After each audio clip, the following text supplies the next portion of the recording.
Bienvenidos a una nueva edición de Terapia Liberal. En el video anterior hicimos un raconto, un análisis de los factores de poder y el poder permanente que está detrás del armado de la política, ¿no? De todos los resortes que llevan al manejo de la toma de decisiones públicas. En el video de hoy vamos a ir aún más allá respecto a la verdadera función y armado de la política. De más está decir que lo que vamos a mostrar en este video es algo verdaderamente universal, no es patrimonio exclusivo del caso que vamos a analizar, que es la llegada al poder del candidato de la Libertad Avanza, Javier Gerardo Milei, sino que les voy a explicar los puntos claves para analizar cualquier fenómeno político, cualquier campaña, cualquier partido que accede al poder. Y para ello es crucial, para arrancar, entender una cosa, que los incentivos que maneja la política no son para nada los mismos que tenemos nosotros de cara al análisis de la política. El activo principal de la política es ni más ni menos que el poder, y se divide en cómo llegar al poder y cómo mantenerse en él.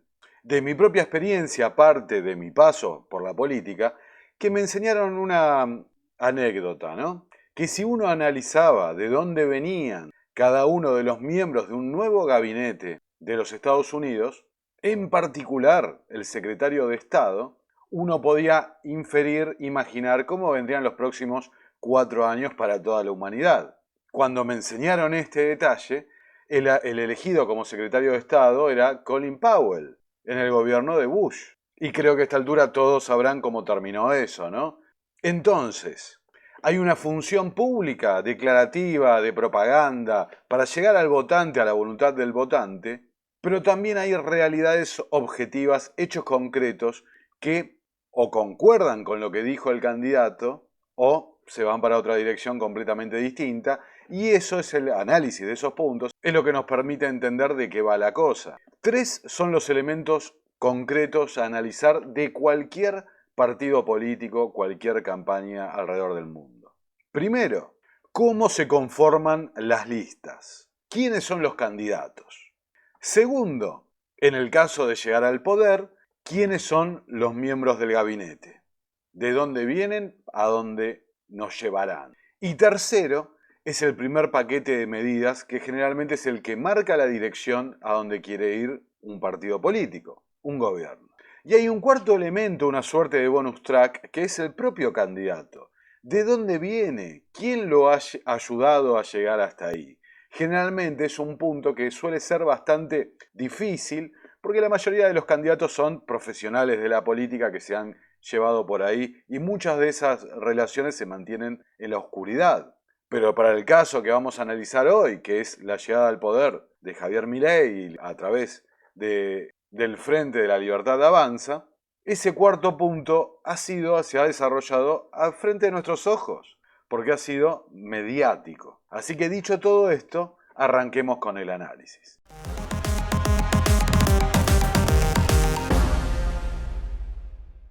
Maquiavelo afirma que todos comprenden que es muy loable que un príncipe cumpla su palabra y viva con integridad, sin trampas ni engaños. No obstante, la experiencia de nuestra época demuestra que los príncipes que han hecho grandes cosas no se han esforzado en cumplir su palabra. Las medidas que está anunciando la administración de Javier Milei parecen estar alineadas con el pragmatismo de ese pasaje del príncipe. Dicho de otro modo, si alguien temía que el presunto dogmatismo del nuevo presidente iba a amenazar la viabilidad de su gobierno, deberá quedarse más tranquilo. El plan que se está dando a conocer dista mucho del que cabía imaginar si solo se seguían como pistas las declaraciones del candidato de la Libertad Avanza durante el proselitismo. El plan parece un plan anti-Milei. Escribía Carlos Pañi en su columna de esta semana el plan anti-Milei ideado por Milei. Pero arranquemos por la génesis del candidato. ¿Se acuerdan de Marcos Peña? Javier Milei fue el anticuario, escribía Urgente 24. Y ciertamente, mucho del inicio televisivo mediático de la figura de Javier Milei está relacionado con sus apariciones televisivas, en particular criticando durante la administración de Mauricio Macri al que fuera el jefe de gabinete Marcos Peña. Lo que llegó al punto de que los medios especularan, ¿no?, con que inclusive había una cuestión emocional, sentimental, ¿no? Acá, como decían, le robó Marcos Peña una novia a Javier Milei, algo que no tenía ningún tipo de sustento, ni fundamento, ni nada, ¿no? Pero ciertamente era tal el encono, ¿no?, que había, que despertaba algunas dudas de dónde venía tanto enojo, tanta bronca con el jefe de gabinete. En el año 2022, Milei daría una entrevista, ¿no?, para el programa La Mirada de Canal 26 de Roberto García, donde diría, ¿no? Milei dijo de sus adversarios de la ex Cambiemos, hoy Juntos por el Cambio, confabulan sobre él ante terceros, sin considerar que estos corren a contarle lo que cuentan los del PRO, la UCR y el ARI. Una fábula que, según él, consiste en que lo financia el empresario Eduardo Urnequian. Y la nota trae un detalle a la memoria, ¿no? Dice, años después, en el ocaso de Carlos Menem, Urnequian le ganó la concesión aeroportuaria a los Macri, porque estos estaban muy entretenidos intentando quedarse junto a Siemens con los pasaportes, los documentos nacionales de identidad y el control de las fronteras. La otra fábula, según Milei, se refiere a una supuesta relación con Sergio Massa. Según Milei, fue un invento de Marcos Peña cuando era jefe de gabinete de ministros de la Nación para desacreditar las críticas que le hacía a la política económica horrible, ¿no?, califica a la nota, de Mauricio Macri. Estos puntos, como veremos al desarrollo del video, ciertamente que vuelven una y otra vez. Acá en este caso, La Izquierda Diario, Javier Milei, Historias y mitos, cómo es posible este suceso, cita una parte del libro El Loco, del autor Juan Luis González, una suerte de biografía no autorizada de Milei, ¿no? Dice, me llamaron de parte de Eduardo Urnequian. La idea era instalar a un economista que laburaba para él, que me decían que era medio excéntrico, en los medios amigos. Había bastante plata. El eje de comunicación que querían era muy claro, pegarle a Peña. Sentado en un café de Alto Palermo, quien le narra la anécdota sucedida algún tiempo atrás a José Luis González, el autor del libro, es un consultor en comunicación, experto en lobby con periodistas, empresarios y políticos, que trabajó para la Corporación América. Rápidamente entendió el pedido. Tenía que abrirle a la persona en cuestión las puertas de programas de TV, presentarle conductores y ayudarlo a armar su agenda mediática. En otras palabras, facilitarle el salto a la fama, pertrechado para eso con una buena suma de dinero.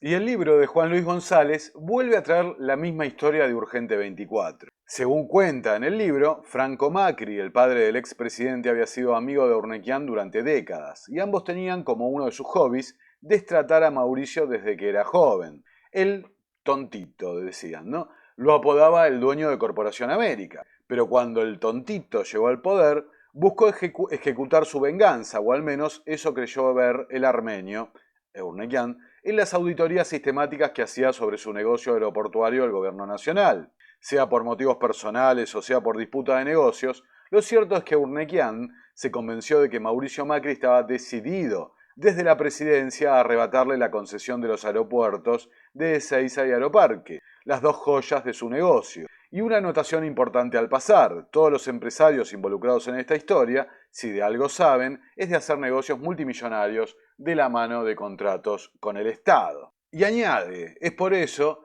que si desde algún lado se construyó la figura mediática de Javier Milei, fue desde las pantallas de América. No fue solo Fantino, no fue solo su carisma, no fue magia. Quizás las necesidades de Urnequian coincidieron, de hecho, con la pulsión que ya estaba mostrando el economista para saltar a la fama. Pero lo cierto es que fueron paquetes infinitos de minutos de televisión planificados desde usinas del más concentrado poder político que en un determinado clima político y social de descontento empalmaron con millones de personas desencantadas con los últimos gobiernos. Y más allá de los intereses particulares involucrados en esta historia, no fueron pocos los que después del impulso inicial se subieron a darle manija a la figura del economista en pos de derechizar la agenda del debate público o incluso especular con que su aparición le quitaría votos al rival electoral de turno. Algunos piensan hoy que el asunto se fue de las manos. Inclusive el autor se anima a ir más lejos. Urnequian también lo metió a Milei directamente en política partidaria, escribe. Dale, José Luis, dale una mano a Javier, fíjate dónde lo podés meter, refiriéndose a José Luis Espert, cuando este último lo fue a visitar en 2018 en busca de fondos para solventar su campaña electoral. Lo que no se nos debe olvidar también es que la figura del propio Espert también fue llevada adelante promovida desde las pantallas del Grupo América. Como vimos en el video anterior, la historia detrás del vínculo entre Milei y Eurnequian es mucho más extensa y prolongada de lo que parece, o al menos de lo que los protagonistas se encargan de ventilar en público. Pero para entender la historia debemos retroceder un poco más en el tiempo. Acá, como señala La Nación, ¿no? Cuando Milei se presentaba como economista jefe de la Fundación Acordar, un think tank que apoyaba la candidatura presidencial de Scioli. Hay que demostrarlo, hay que demostrarlo. Javier. Bueno, yo soy Javier Milei, soy economista jefe de la Fundación Acordar. Ahí lo vemos a Guillermo Francos, a Daniel Scioli. Para culminar esta jornada más que interesante, vamos a escuchar al gobernador de la provincia de Buenos Aires, Javier Daniel Milei. Scioli. Acá la gente saludándose, despidiéndose, ¿no? Ahí está el joven economista Javier Milei, a los abrazos y demás durante este acto. Ahora nos de van a la dirigir unas campaña palabras de bienvenida. de 2015 de Daniel Scioli compitiendo por la presidencia contra Mauricio Macri. Creo que esto resulta bastante revelador e inclusive es el conector entre el video anterior y este video. La situación de la Fundación Acordar, porque es una grandísima muestra de cómo funciona el sistema. ¿Qué era la Fundación Acordar? Era un grupo de profesionales técnicos, economistas, que trabajaban en lo que sería el proyecto para el candidato Scioli del PJ. Esa Fundación Acordar, dirigida por el hoy ministro del Interior, Guillermo Francos, estaba financiada por gente vinculada a Eurnequian. Francos trabajaba para la Corporación América, el propio Milei trabajaba para la Corporación América y demás. Ahora, ¿qué pasó? Daniel Scioli, candidato, se inclinó por el proyecto del paquete económico que diseñó otro grupo, que era el grupo de la Fundación Desarrollo Argentino, DAR, con Miguel Bain y Mario Blecher a la cabeza. ¿Y qué es lo particular acá? Que Mario Blecher es un hombre históricamente ligado a Eduardo Elstein, ya que Mario Blecher ha sido miembro del directorio de IRSA durante muchísimo tiempo. Además, como se puede leer en su propia biografía, ¿no? Acá en Wikipedia, Blecher ocupó un cargo como asesor del Banco de Inglaterra, se desempeñó como asesor del programa de economía internacional de Chatham House. Chatham House, para los que vieron el documental sobre Carol Quigley y Tragedia de Esperanza, es el abuelo de los think tanks globalistas. Fue nombrado director del Centro de Estudios del Banco de Inglaterra y en 2018 se lo postuló como posible gobernador del Banco Central de Israel, convirtiéndose en el único economista convocado a 3 bancos centrales de diferentes países. Teniendo en cuenta, ¿no? digamos, como el poder que ejercen los bancos centrales, ciertamente es un hecho a tener en cuenta esto, convocado por 3 bancos centrales diferentes. Pero hay un dato más. Mario Blecher fue presidente del BCRA, del Banco Central de la República Argentina, bajo el mandato de Eduardo Duhalde, un mandato que, saben lo que pienso, tiene bastantes similitudes con lo que estamos viendo hoy por hoy. Y los más memoriosos recordarán que cuando José Luis Espert lanzó su candidatura en 2019, tanto Milei como otros economistas sacaron una solicitada en Twitter retirándole su apoyo a la candidatura, diciendo, ¿no? señalando ciertos arreglos, acuerdos con gente non santa, en especial con el rumor del financiamiento del PJ bonaerense a ese grupo, ¿no? Esa ruptura tan publicitada dio por algún motivo, ¿no? Quizás lo que decíamos antes de Eurnequian, esta reconciliación y apoyo en una aventura conjunta electoral que después de finalizada la elección terminó en una separación hasta el día de hoy que Milei alcanza el poder. Pero no me quiero desviar. Decíamos, Blecher en 2002, presidente del Banco Central bajo Duhalde, y un detalle curioso. Hasta la llegada, la irrupción de Javier Milei como candidato político en esta campaña, la última persona que había hablado de dolarización en el país había sido, justamente en 2002, Mario Blecher, señalando que ante un riesgo de hiperinflación, la solución sería esa, la dolarización. Hablábamos de una construcción mediática, un personaje muy atractivo, del que se han viralizado los clips, los insultos a los políticos, el tema de la casta. Ciertamente una elección muy inteligente, ¿no? En algún lado he dicho institucionalizar el que se vayan todos del 2001. Esa furia de la gente contra el sistema político canalizada a través del propio sistema político. Y hablando justamente de construcción mediática, La Nación en su momento levantaba esta nota de Hugo Conadamón, donde decía Ramiro Agulla, el publicista, el eslabón perdido que unió a Sergio Massa con Javier Milei y Eduardo Urnequian. Dice, el publicista que fue contactado en 2020 por el actual ministro de Economía para que colaborara con la campaña del libertario, y hace una referencia al financiamiento del propio Urnequian. Y la nota nos recuerda que fue el propio Agulla quien trabajó con Sergio Massa en las campañas del 2015 y en la legislativa del 2017. Y no son pocos los que señalan que esa campaña presidencial del 2015 de Sergio Massa fue financiada en parte por el propio Mauricio Macri. Y la nota reconstruye un diálogo. ¿Qué te pasa a vos con los liberales? Nada, Sergio. Solo pienso que falta meter liberales en el tablero de la política, argumentó Agulla en lo que fue el inicio de una conversación telefónica larguísima que fructificó en una oferta envuelta en preguntas. ¿Querés hablar con Urnequian?, sondeó Sergio Massa. ¿Querés que le pida dinero para financiar esto? ¿Cuánto cobrarías por este trabajo? Agulla, calla en público, pero entre sus íntimos, jura que comenzó a colaborar con Javier Milei y José Luis Expert sin cobrar un peso de Eduardo Urnequian, para el quien ya había trabajado, por lo que tampoco necesitaba de Massa para contactarlo. Afirma que apenas embolsó centavos de José Luis Expert para desarrollar el primer nombre del espacio, Avanza Libertad, su primer logo, con un amigo de Texas, y sus primeros 2 spots, escribe Hugo Conadamón. Consultado por La Nación, Expert sostuvo que el publicista colaboró con ellos en sesiones de brainstorming y lo hizo de onda, por la razón que le tenía admiración. Mi objetivo fue ponerlos en su eje, como el autito de un Escalectric, para que resultaran presentables y que emitieran mensajes que la gente pudiera entender. El resto fue mérito de ellos, repite Agulla entre los suyos, según esta nota. A los que también les confirma que Urnequian sí bajó billete para aquella campaña de Milei y de Expert, y que Massa le prometió cumplirle con favores que le adeudaba y que después le volvió a incumplir. El ida y vuelta entre Massa y Milei, cabe aclarar, es un secreto a voces entre los políticos, aunque pocos lo afirman ante un micrófono. Entre ellos, Carlos Maslatón, que militó en la UPAU y en la UCD, donde conoció al actual ministro de Economía, ya que Massa se inició en la política en la UCD, y que se alió con Milei, del que luego se distanció. Según Maslatón, el acuerdo entre los ahora candidatos se tejió hace 3 años.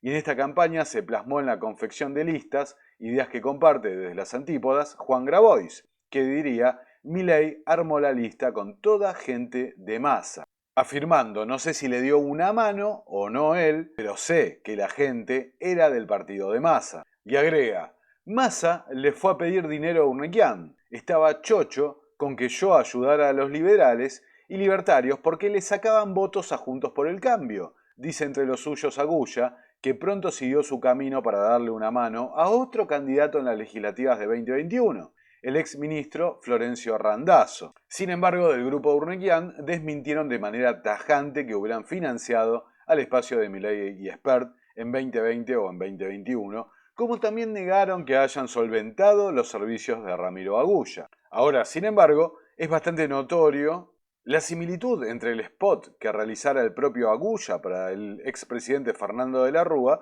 con el que lanzaría Milei durante su campaña. Miremoslo, si no. Imaginemos una Argentina distinta.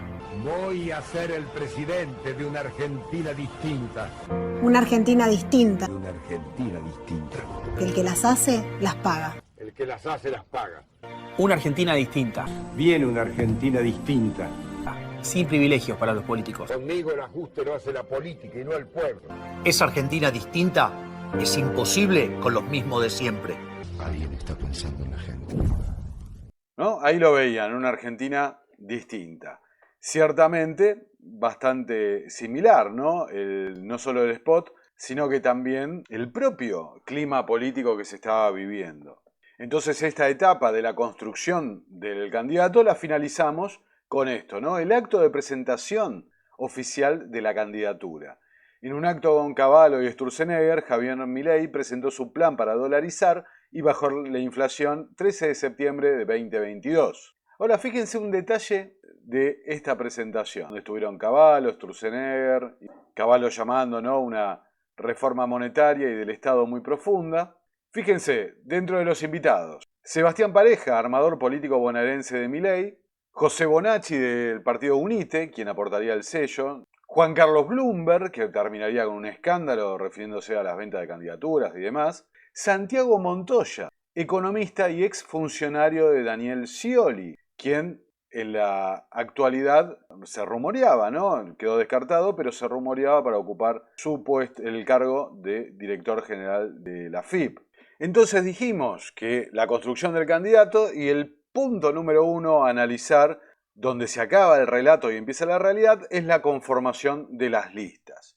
Los que aparecen en las listas hablan de los acuerdos que se generaron. Entonces, más allá del piripipi discursivo para el votante, empieza a aparecer, bueno, cuáles son las alianzas verdaderas y qué camino podría llegar a tomar el candidato si llegara a alcanzar el poder. Entonces, ya arrancamos con La Nación, que sacó en su momento: la casta de Javier Milei, la lista de los libertarios, se pueblan de candidatos con larga trayectoria política, ¿no? Y acá la nota hace un repaso de bastantes, ¿no? Martín Menem, hijo de Eduardo Menem, Ricardo Bussi, hijo del ex gobernador tucumano Antonio Bussi, político profesional desde 1987, asesor del Congreso, secretario privado de su padre y esto que lo otro. Recordemos que Javier Milei fue también asesor de Antonio Bussi, una persona condenada por delitos de lesa humanidad, con la particularidad de que no solo ordenaba, sino que los ejecutaba a mano propia, esos crímenes, ¿no? Digamos, o sea. Carolina Píparo, legisladora de Cambiemos, y un montón de ejemplos: Buenos Aires, Chubut, Río Negro, San Juan, Neuquén, un montón, Chaco, Misiones, Entre Ríos, Salta, por todos lados. Por todos lados realmente miembros del establishment político copando las listas del movimiento outsider, ¿no? Algo que tendría especial notoriedad en el conurbano, acá en las listas del conurbano bonaerense. Ahora denuncian que Javier Milei le vendió a Insaurralde sus listas de candidatos en Buenos Aires. Lo dijo Víctor Guzmán, ex concejal de Lomas de Zamora, que quedó afuera del armado de La Libertad Avanza, ¿no? Dijo que Karina Milei se reunió con el dirigente peronista y todos recordarán la poca mención que hubo al escándalo de Insaurralde, el escándalo del yate, con la modelo 30 años menor, joyas y etcétera, durante la campaña, que prácticamente ningún candidato hizo referencia más que circunstancial al hecho, lo que llamó poderosamente la atención. Pero eso no es todo. Casta base, escribía Juan Luis González, el autor del Loco. La lista de los candidatos de Javier Milei con prontuario político. Las denuncias según las cuales Massa copó las listas del libertario, el caso de Tigre y otros ejemplos. Y este caso de Tigre es realmente notable, ¿no? Urionabuena había sido designado en el arranque de 2022 como el armador de Javier Milei en la zona norte de Buenos Aires, pero en los últimos tiempos sus propios jefes, Sebastián Pareja y Carlos Kikuchi, armador bonaerense y nacional de La Libertad Avanza, le habían empezado a sugerir ideas muy extrañas para un partido que decía venir a barrer con la casta. Por ejemplo, le habían empezado a decir que su primer candidato a concejal tenía que ser José Cerveto, un hombre que había integrado la lista del Frente Renovador en 2013 y al que Urionagüeña y todos en la zona conocen como un histórico del masismo. Y cuenta que después de una fallida reunión con Malena Galmarini, la esposa de Massa, Urionagüena recibió un llamado. Era Eduardo Menem, el hermano del fallecido presidente, padre del actual presidente de la Cámara de Diputados, Martín Menem, y dice que estaba enojadísimo por lo que había sucedido en el encuentro, lo que al empresario tigrense le llamó poderosamente la atención. Había solo 2 personas en él presentes y uno era él. Y dice, sin embargo, la mayor de las sorpresas llegó al día siguiente. Bueno, Martín, hagamos esto.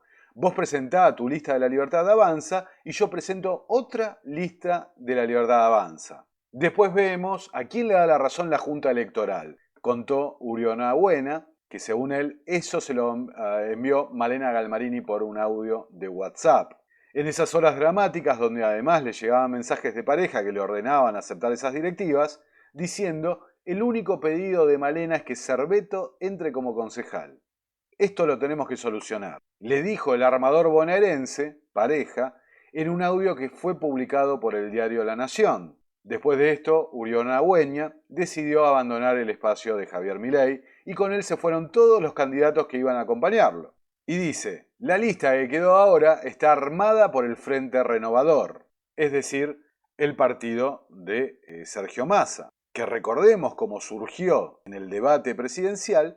Javier Milei había colaborado con el Frente Renovador unos años antes, un dato que lo mantuvo oculto de su biografía hasta que Massa lo dijo en el debate. Acá lo tenemos, por ejemplo, a Juan Grabois haciendo referencia al respecto. Fíjense lo que dice. Banda de ex-peronistas, ex-menemistas, Frente Renovador. Mirá las listas que puso.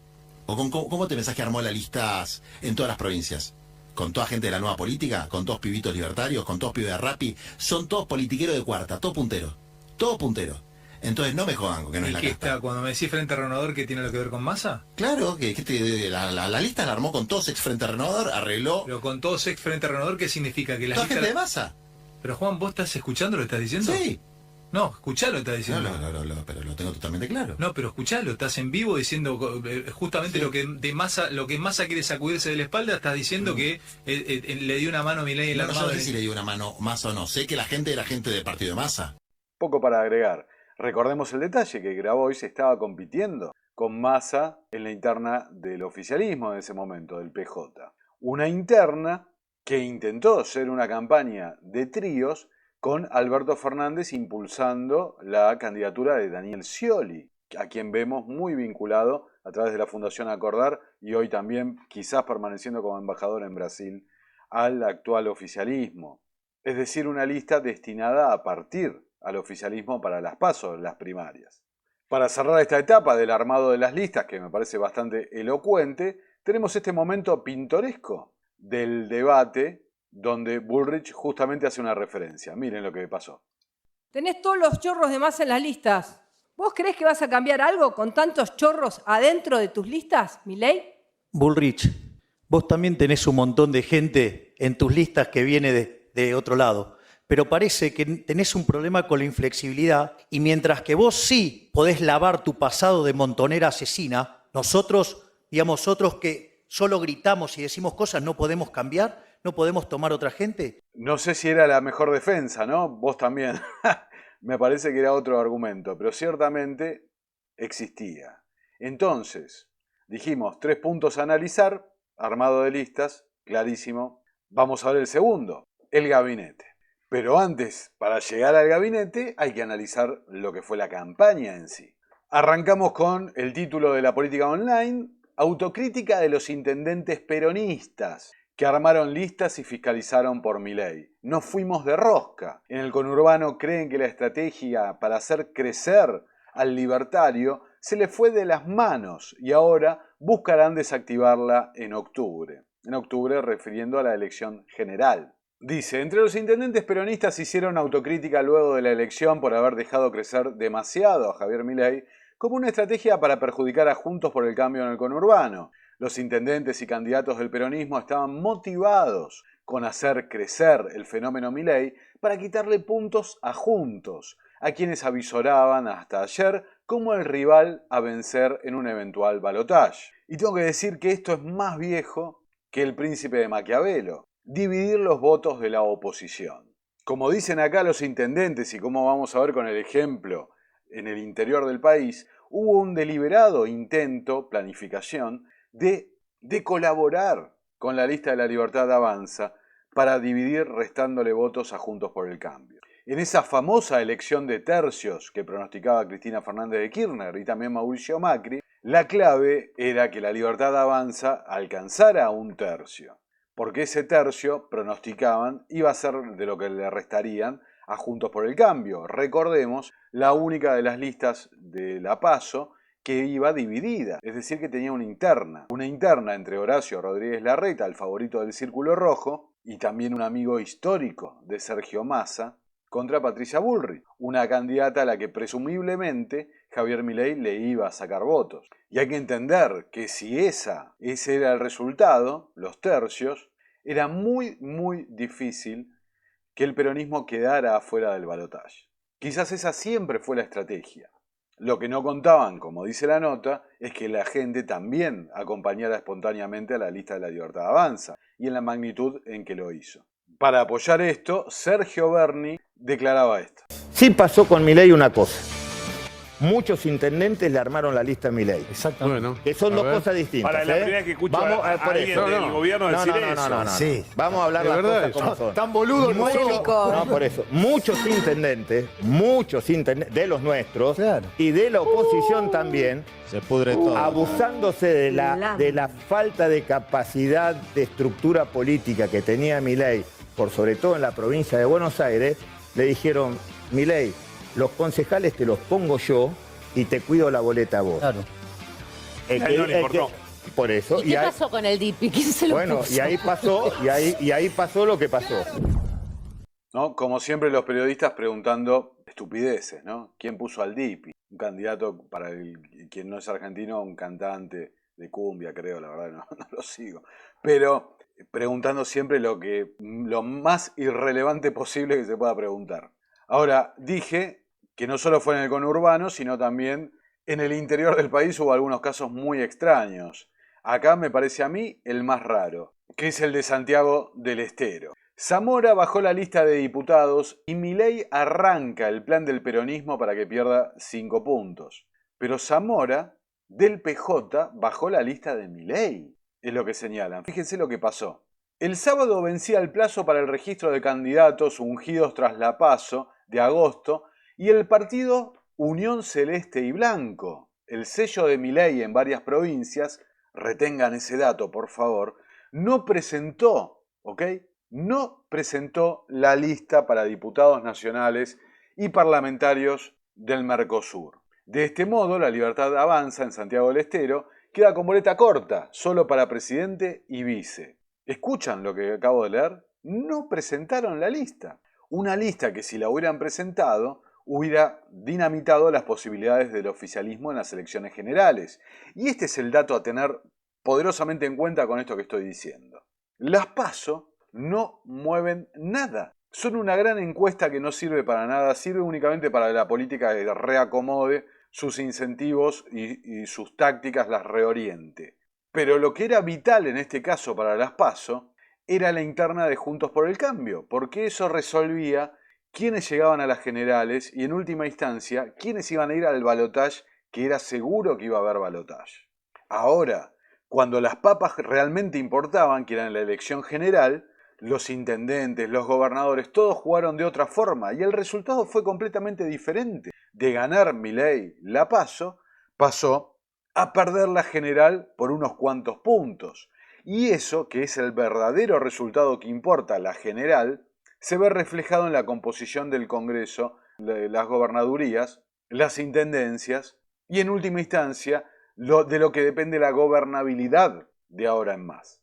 Ahora les dije que retengan lo de Unión Celeste y Blanco. Fíjense lo que dice de Santiago del Estero. Unión Celeste y Blanco integró durante las últimas elecciones el Frente Cívico por Santiago, el instrumento político del gobernador actual, del PJ. La sede partidaria de Unión Celeste y Blanco está históricamente identificada con el armado del oficialismo. Incluso los apoderados Juan Manuel Solaimán y Olga Susana Ledesma aparecen en varias fotos de campaña junto a Zamora. Es decir, que a nadie se le podía escapar que Unión Celeste y Blanco jugaba con el PJ. Absolutamente a nadie. Pero hay más todavía. Unión Celeste y Blanco. De outsider, nada, dice página 12.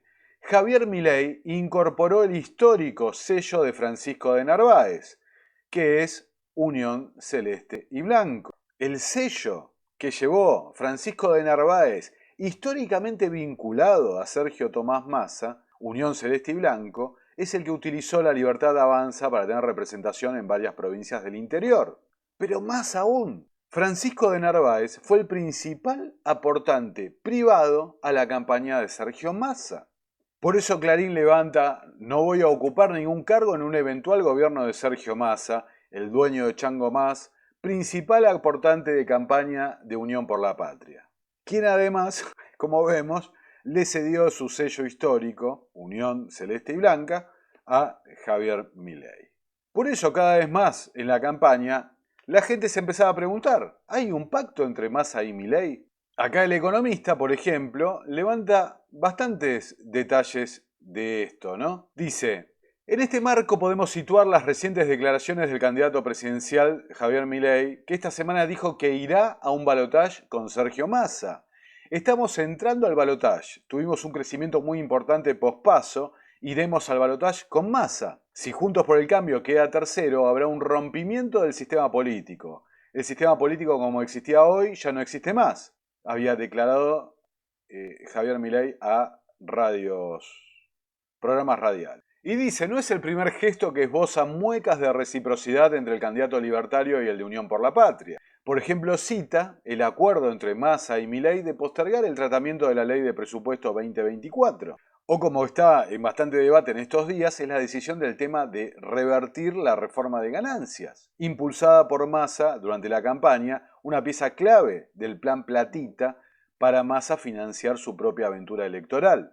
Y acá señala el medio, una de las inconsistencias que se encuentran en la discursiva del mileísmo es que el planteo de que la libertad avanza es la mejor opción para vencer al kirchnerismo no se plasma en la comunicación de campaña. A menudo vemos un Milei que junto al aparato digital instituido para sostener a la fuerza política le pega más a la otra alternativa opositora, Juntos por el Cambio, que al kirchnerismo. Y se pregunta, ¿desea un balotaje con el actual ministro de Economía o con Patricia Bullrich? Y fíjense lo que dice. Milei no escatima calificativos para describir a sus adversarios, aunque hay uno con el cual se cuida particularmente y es Massa.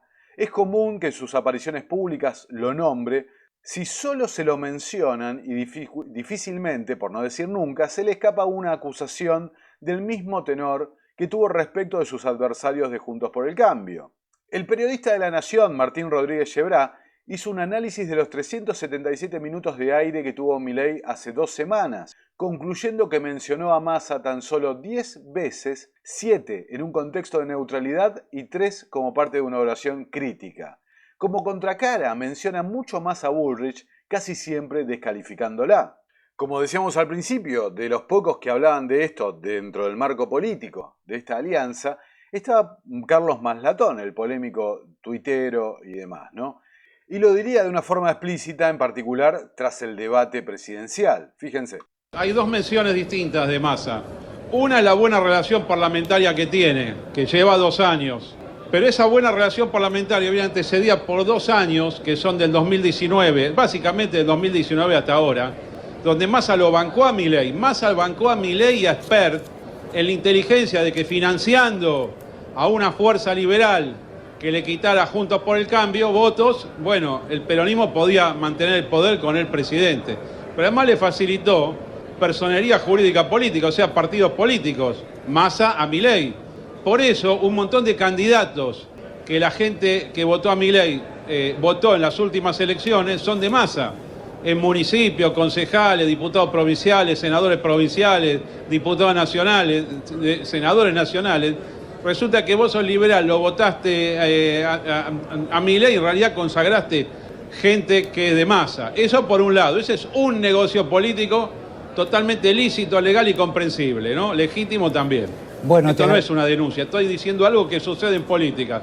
La otra cosa que mencionó es hace 10 años, cuando estaba el Frente Renovador, ¿te acordás que el Frente Renovador empezó en el 2013, cuando Massa rompe con el kirchnerismo y se presenta contra Insaurralde en la provincia? En ese momento, que yo lo conozco a Milei de ese momento, Milei estaba ligado a Nielsen, al economista Nielsen, que estaba en el Frente Renovador y trabajaba con Massa. Entonces iba permanentemente a las oficinas. Entonces le desenmascaró Massa la etapa en que Milei iba a sus oficinas y hablaba cordialmente con él, con lo cual lo desarmó, porque vos cuando le decís a alguien, pero si nosotros hablábamos con normalidad, ya a Milei no le puede decir vos sos la cata, vos sos un chorro, y si lo decís queda desubicado. Y además esto que le hizo decir, o que le desenmascaró Massa a Milei, y lo hace quedar un poco mal con todas sus bases, porque las bases de LLA, de la Libertad de Avanza, están enloquecidas, o sea, es más, han virado del liberalismo al fascismo, tanto al día agrediendo, amenazando, diciendo cuando seamos gobierno, viste, te vamos a pegar, te vamos a... Entonces hay locura acá. Pero Massa hoy le dijo, pero loco, si tenemos conversación de hace más de 10 años y negocios comunes también. Bueno, así es la política. Esto es, hoy Massa, además de todo, fue Realpolitik con la cosa. Bueno, ahí lo tienen. Así es la política, ¿no? Realpolitik. Efectivamente, y es como arranqué este video. Ciertamente que es así. Lo que dice Maslatón, que no es delito, porque es así. Son las reglas de la política.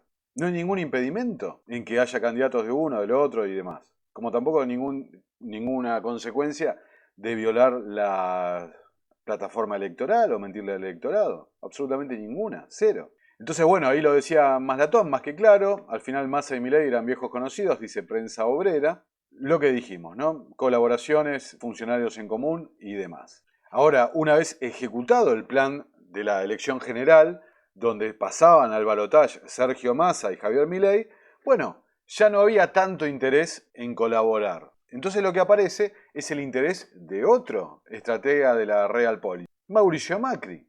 Y el acuerdo pasaba por dos lugares. Fiscalización, boletas. Por un lado, que los que vieron el video anterior, Hugo Alconadamón decía los tres gastos principales de la política: boletas, fiscalización y periodistas. Y evidentemente la contrapartida de eso, ¿cuál es? Espacios de poder, contratos, funcionarios, claramente. Fíjense lo que decía Macri en el medio de la campaña. Y la otra alternativa es una agrupación no madura, sin volumen, sin equipo, fácilmente infiltrable, que no puede garantizar ningún cambio.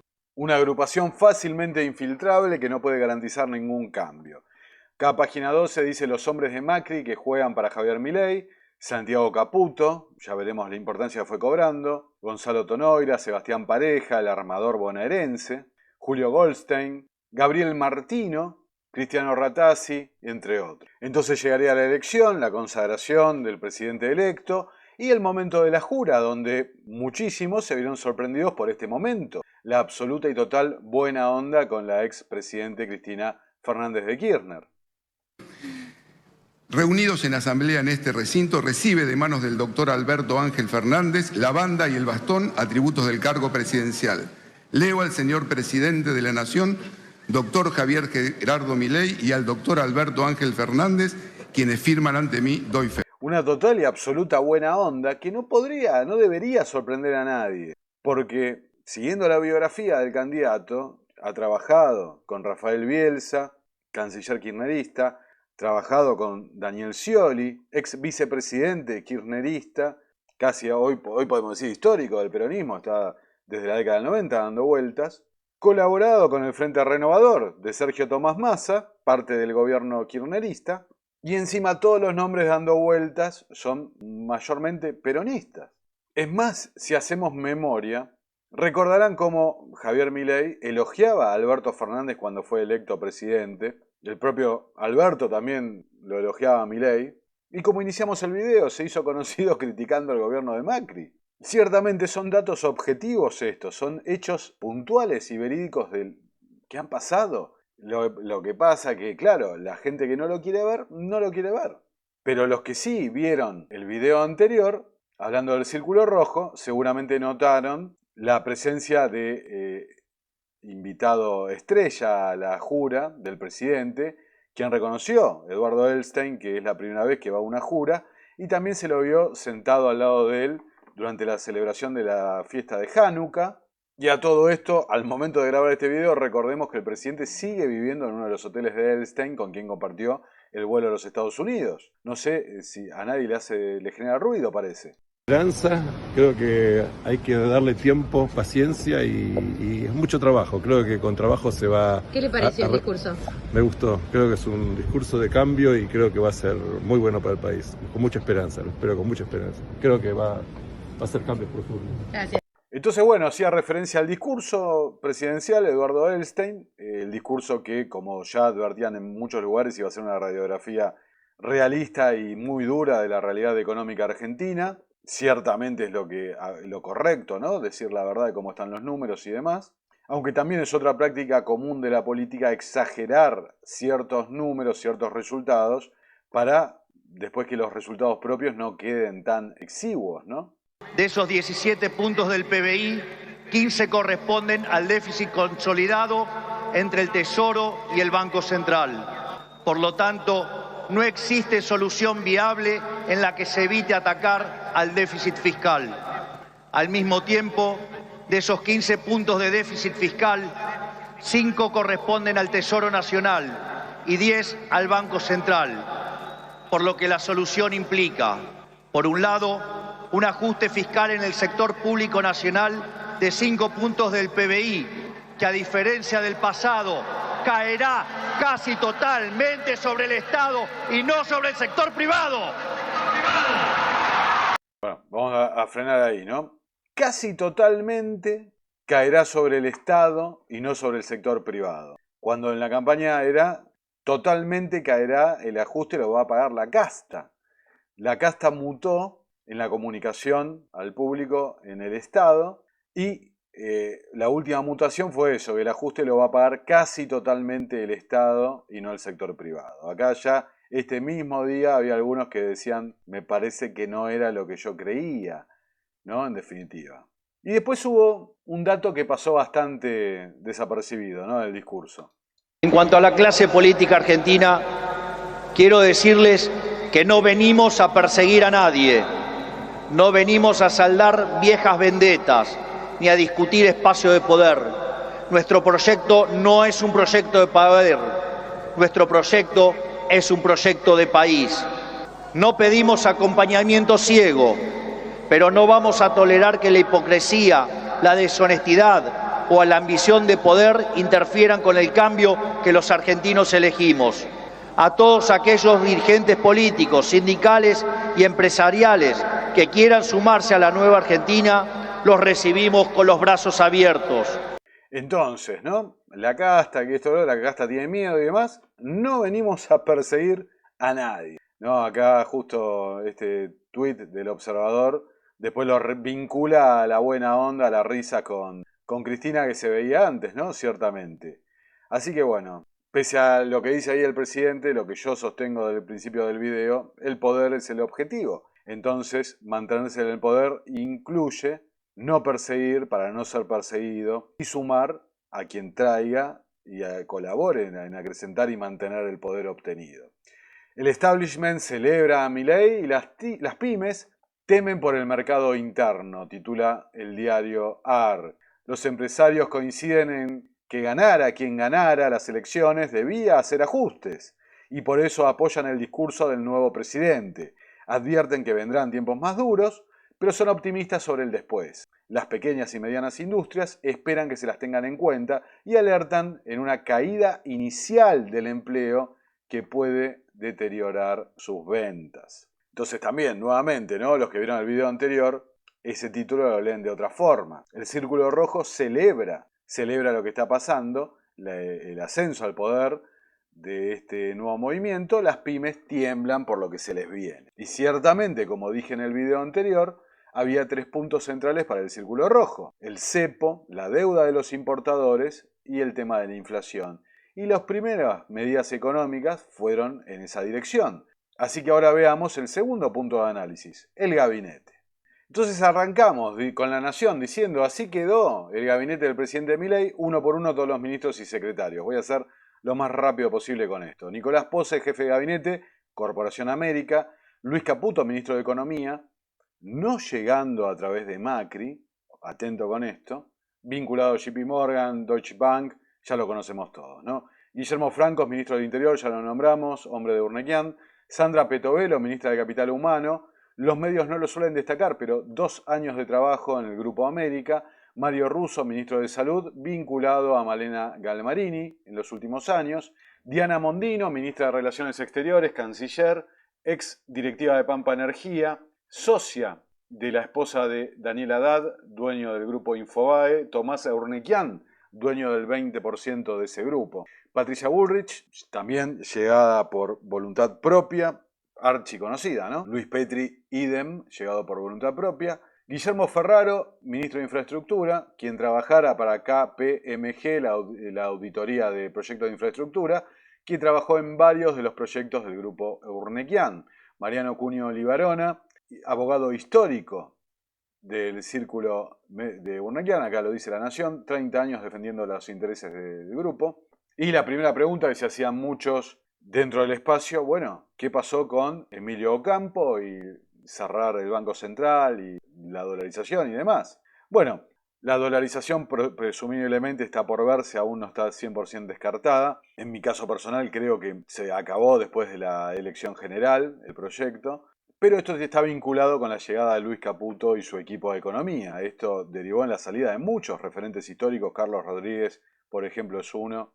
La Nación dice, Milei se reunió en secreto con Massa para coordinar la transición económica y hablar de la continuidad de ciertos funcionarios, lo que muestra nuevamente la buena onda entre ambos dirigentes políticos.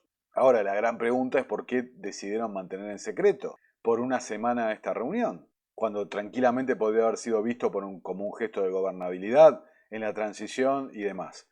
Algún motivo los llevó, quizás todo lo que estoy señalando en este video, a mantener off the record esta reunión que se terminó filtrando. Lo que no se mantuvo off the record, porque son hechos, y por eso son los hechos analizables, ¿no? Como mencionaba al principio, son los funcionarios cercanos a Sergio Massa que se quedan en la gestión de Javier Milei. Miren, Marco Labaña en el INDEC, quien será el encargado de darle número oficial a la inflación, muchos títulos de deuda se manejan por este número. Curiosamente, Sergio Massa se va a trabajar a un fondo de inversión que se dedican justamente a adquirir deuda. Flavia Rollón pasará de energía a minería. Algunos decían, no, bueno, es la transición, esto, lo otro. Bueno, si cambiás de área, no es transición alguna, ¿no? Estás cambiando de área. Minería, donde estará la gestión del recurso clave que es el litio. Guillermo Michel es un caso curioso porque es uno de los primeros que ha renunciado a su cargo, anunciando que no seguiría. Lo trataron de convencer, inclusive hoy no figura oficialmente como el director de aduanas, pero sin embargo sigue ejerciendo hasta que se nombre a un director de aduanas en forma oficial. Recordemos que durante la campaña hubo reuniones entre Michel y gente de La Libertad Avanza. Mario Russo, que hablábamos en salud, cercano a Galmarini, pero hay un nombre que destaca especialmente, que es el de Leonardo Madcour, quien era jefe de asesores de Massa y pieza clave en la relación con el Fondo Monetario Internacional, seguirá en el Ministerio de Economía encargado de la representación de la Argentina ante el organismo de crédito. Recordemos que Leonardo Madcour es el yerno de Guillermo Nielsen, colaborador Guillermo Nielsen del Frente Renovador, igual que Roberto Labaña, el padre de Marco Labaña. Y como contamos en el noticiero Innominado, Milei en su biografía El Camino del Libertario se encargó de subrayar, de destacar la relación que mantiene con Leonardo Madcour. Madcour, principal ideólogo e impulsor del proyecto de moneda digital, la CBDC argentina que promocionó Massa durante las elecciones. Recordemos, ¿no?, ese detalle. Finalmente, Mariano Barrio en A24, el acuerdo de gobernabilidad, Javier Milei desactiva la unidad de investigación financiera, la UIF, y la Oficina Anticorrupción. Milei trasladó al organismo que investiga el lavado de dinero al Ministerio de Justicia y le quitará la facultad de querellar. La Oficina Anticorrupción será manejada por el peronismo. ¿Cuál es el alcance del acuerdo?, se pregunta, ¿no? Y ahí está la nota donde destaca el decreto de reestructuración del Estado que, digamos, es coherente con esa idea de no vamos a perseguir a nadie. Bueno, entonces decíamos, armado las listas del gabinete y las medidas oficiales de gobierno. Ahí no hay lugar para las dudas, ¿no? Los claroscuros. Ahí o es así o es de otra forma. Entonces todo lo que vos decís en la campaña para captar la elección del votante, bueno, se traduce o no en la realidad. Entonces empecemos con el decreto presidencial que dice el DNU sobre los ministerios, se pregunta a página 12, que es esta famosa reestructuración de los ministerios y demás, que es muy burdo ese análisis de, bueno, redujo de 50.000 ministerios a 8. Porque la cosa es evidente, si los ministerios que ya no están son absorbidos, como dice el decreto, personal, planes, partidas, todo es absorbido por los metaministerios, bueno, en realidad lo que estás haciendo es centralizar el poder y manteniendo una misma estructura, que únicamente la vas a ajustar a través de licuación del gasto, no ajustando el presupuesto. Respecto a los recursos que mantendrá cada sector en particular dentro de esta superestructura, el DNU no aclara demasiado, pero advierte que seguirán funcionando tal como hasta ahora, hasta que se perfeccionen las modificaciones presupuestarias y demás tareas que permitan la plena operatividad del Ministerio de Capital Humano, y que las ahora secretarías prestarán los servicios relativos a la ejecución presupuestaria, contable, financiera, de compras de recursos humanos y materia jurídica. Es decir, no son grandes cambios, sino una superestructura que reemplaza una estructura anterior. Después este mismo DNU de reestructuración del Estado que fija las atribuciones de cada uno de los ministerios, por ejemplo, habla de precios índices, es decir, un eufemismo de precios controlados, ¿no? Un gobierno liberal con precios controlados, cepos y esto y lo otro, aumentando la deuda, bueno, no sé, particular al menos, ¿no? Planes sociales con control, dice el DNU. La jefatura de gabinete tendrá a su cargo las tecnologías de la información e intervenir en las telecomunicaciones, con lo cual fijará los precios de la telefonía móvil y la Internet. El Ministerio de Economía, por otro lado, participará en la conformación y administración de los regímenes de precios índices en el ámbito de su competencia. ¿No? Ahí lo tienen clarísimo, como está explicado, tomado directamente del decreto que reestructura el orden del Estado. Finalmente, el primer paquete de medidas, que parece claramente no es un programa económico, sino medidas, yo creo que para establecer un puente hasta que llegue la cosecha, ¿no? La liquidación de exportadores para abril, dependerá de muchos factores, ¿no? El éxito o no. Pero bueno, este primer estadio, primer paquete, devaluación y una fuerte suba del impuesto país, las primeras medidas en análisis, dice la política online, que fueron las que efectivamente hicieron, más la creación de ese bono, el BOPREAL, el bono para solucionar el tema de la deuda de los importadores. Pero una solución que claramente beneficia a los grandes importadores. Entonces remito al video anterior, el círculo rojo de parabienes. En la previa de los anuncios, el gobierno avanzó en una rápida desregulación de la energía con apoyo de Sturzenegger. Esto será seguramente la novedad de esta semana, ese paquete de desregulación de la economía. Veremos para dónde va, desregulaciones y demás.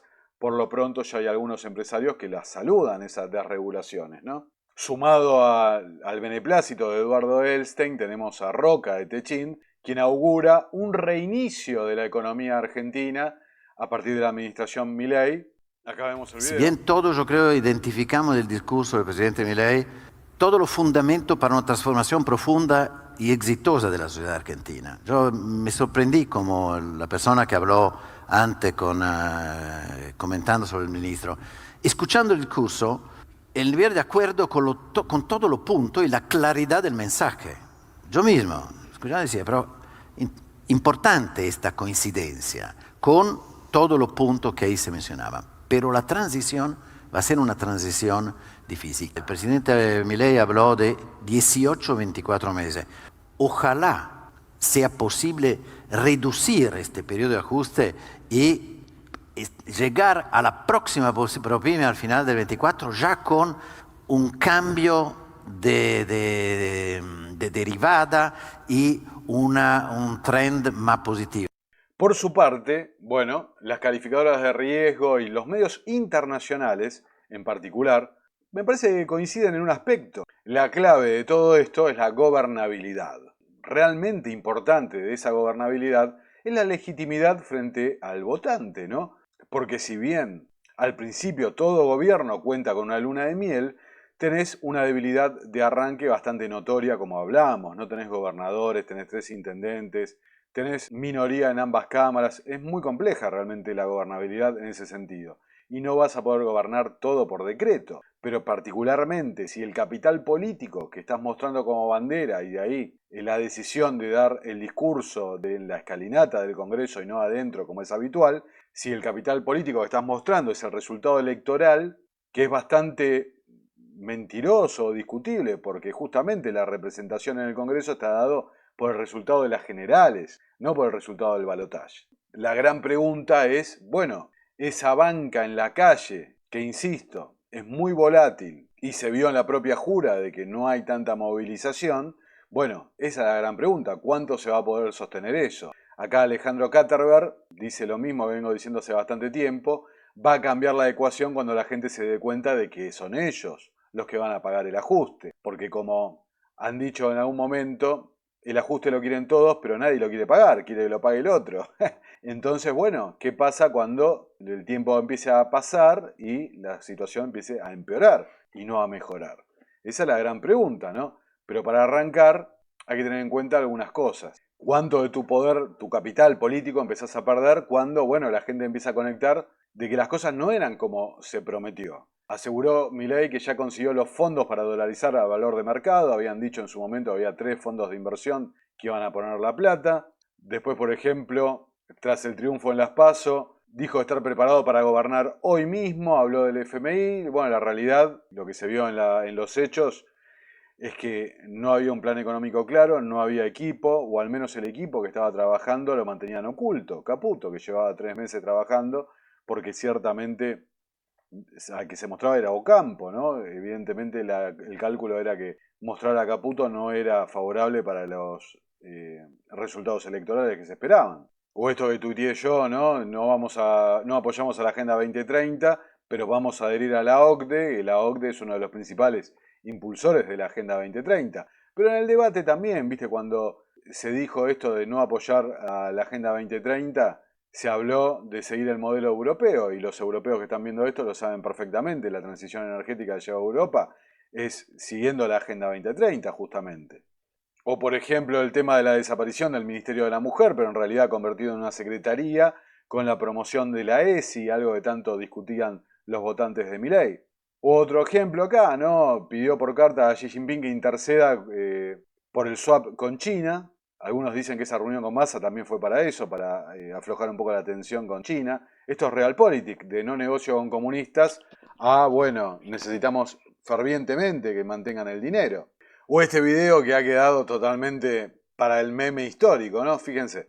No subir impuestos y puede bajarlos, y qué otra cosa, Milei. No subir impuestos, no crear nuevos, y si es posible haré todo lo posible para bajarlos. Bueno, esto queda acá, sino que Dios y la patria os lo demanden. Lo firmamos en vivo, es el compromiso de Milei para los argentinos. Ahora vamos a mostrar la firma. Si no, dijo que le tiren piedras, eso no va a pasar. No. Ahí está. Ahora le pido a Torrico si lo muestra a la cámara 3 cuando lo firma Milei. Hoy es 16. 16. Gracias, Javier Milei, gracias, Jonás. Lo mostramos, por favor, a esa cámara. Ahí está, muchísimas gracias. Gracias, Javier, por el libro, por la dedicatoria. Nos vamos a ir al corte ya. Milei, muchas gracias. Y por favor, con tu arenga nos vamos al corte. A la cámara, a la 3. Quiero que sepan que voy a respetar el derecho a la vida, a la libertad, a la propiedad, y que antes de bajar un impuesto me voy a cortar un brazo. Así es que, ¡viva la libertad, carajo!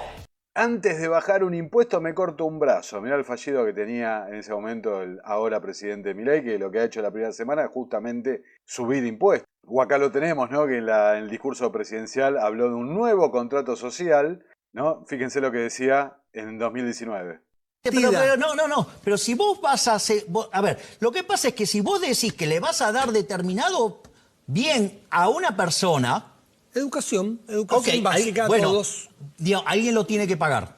Sí, todos, pues es un contrato social que... No, contrato social no existe. Digo, por eso que decís que es tácito. No existe ese contrato social. Entonces, digo, claramente... No, sí existe. No, bueno, digo, no, ese es un invento de los políticos para seguir estafándonos, que ese es otro problema. Ahora, mi argumento...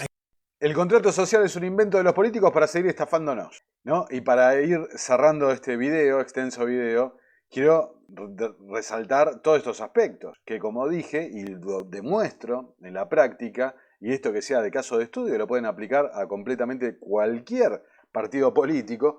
Quédense porque tengo un bonus track. Funciona así. El costo político, el riesgo político se evalúa, porque lo que importa es el poder, llegar al poder y mantenerse en el poder. Hoy, para Milei, ¿qué representa más costo político? ¿Mentirle al electorado que recién dentro de 2 años va a tener la oportunidad de expresarse? ¿O arreglar con los gobernadores que no tiene, cediéndoles coparticipación a través de la restitución del impuesto a las ganancias? ¿O la recaudación que tenga con las retenciones y demás? Me parece que la respuesta es obvia. Esto es Realpolitik 101, ¿no? Para principiantes. Lo que pasa es que la gente sigue creyendo una ficción respecto a lo que es la política y demás, cuáles son sus incentivos y realmente los intereses de los políticos. Entonces, mientras que sigamos creyendo el verso de la política y no prestando atención a cómo se arman las listas, atento en Argentina en particular, las listas sábanas, cómo se arman los gabinetes y de dónde vienen los ministros, y bueno, y a quién benefician realmente esas medidas que toman los gobiernos. Y acá está el bonus track que les prometí. Es este, ¿no? Esta semana hubo una entrevista de Maxi Montenegro en Ahora Play, el proyecto que lleva de Stream, a Gabriel Rubinstein, el ex viceministro de Economía de Sergio Massa. Y miren lo que dice Rubinstein en esta entrevista. Perfecto. Acá dice Mario Garelo, dice Maxi, por favor, lee esto. Rubinstein le dijo a Done, le dijiste hoy a María que si ganaban el plan era más o menos el mismo que se anunció. Bueno, no exactamente, pero estábamos en esa dirección. Nosotros queríamos tener un superávit fiscal primario del 1%, ahora es el 2%, no cambia conceptualmente, era hacer un importante ajuste fiscal. Había cierto reposo en algunas medidas que tenían que ver con los gastos tributarios, hay cambios, por ahí las tarifas eran, no sé, 0,05 en vez de 0,7, o sea, había cambios en algunos casos.